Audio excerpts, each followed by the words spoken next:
So, Sonic Frontiers Definitive Edition. What the hell?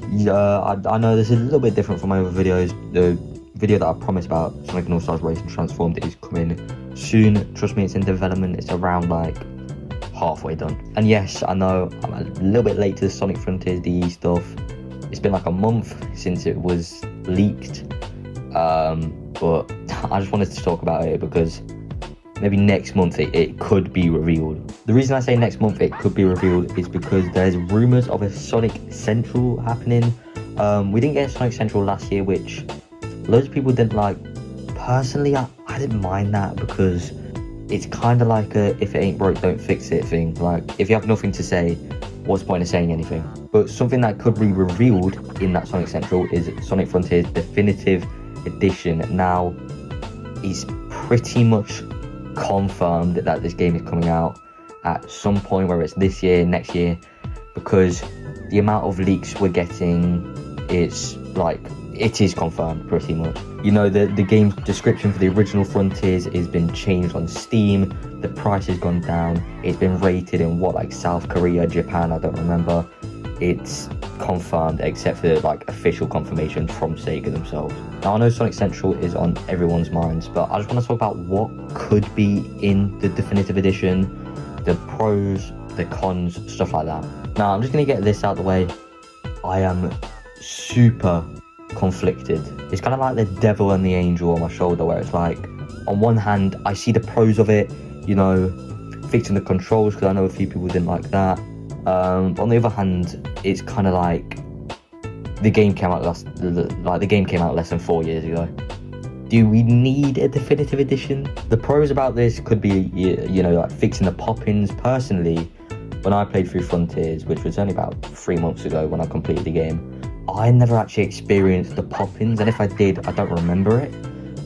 If you don't know what pop-ins are, basically, it's like you're in the map and you look at a certain part of the map and it isn't there, and then just out of nowhere, just pops in out of nowhere, just comes out of nowhere. Like it's just someone's flicked a switch and it just appears out of nowhere. Another pro which I thought about, which no one I don't think has actually talked about this, and it's quite a good idea.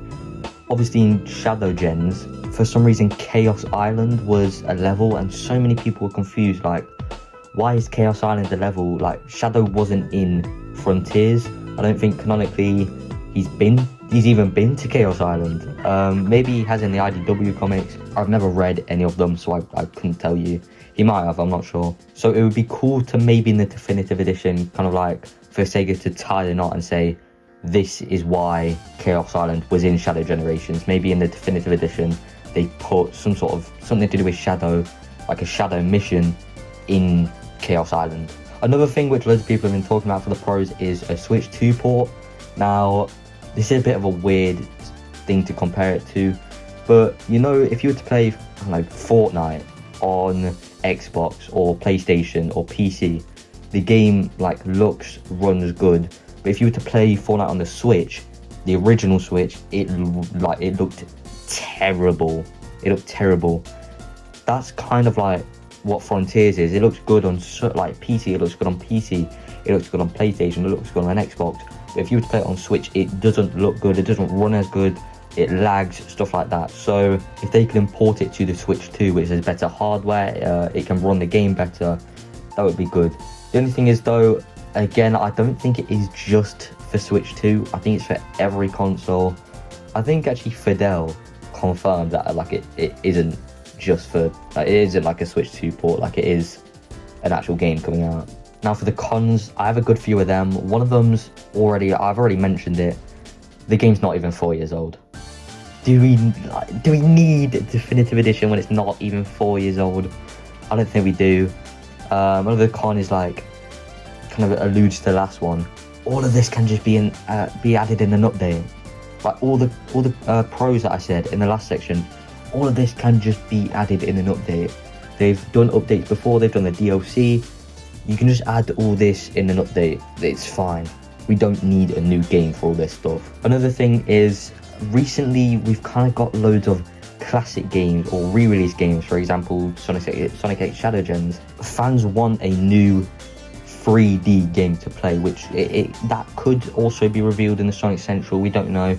We don't even know if the Sonic Central is happening. But we don't want another re-release of a game. We want a new game. Personally, I'm leaning more onto the cons side of the things. I personally don't see why we need this. At the same time, though, I want to let them cook. I want to see what they're going to do. I don't want to judge a book by its cover. I want to see what they do with Definitive Edition, see if it's good. Don't want to judge a book for its cover, but I'm not the biggest fan of this game being revealed. But yeah, tell me what you think in the comments, and I'll see you in the next one. See ya.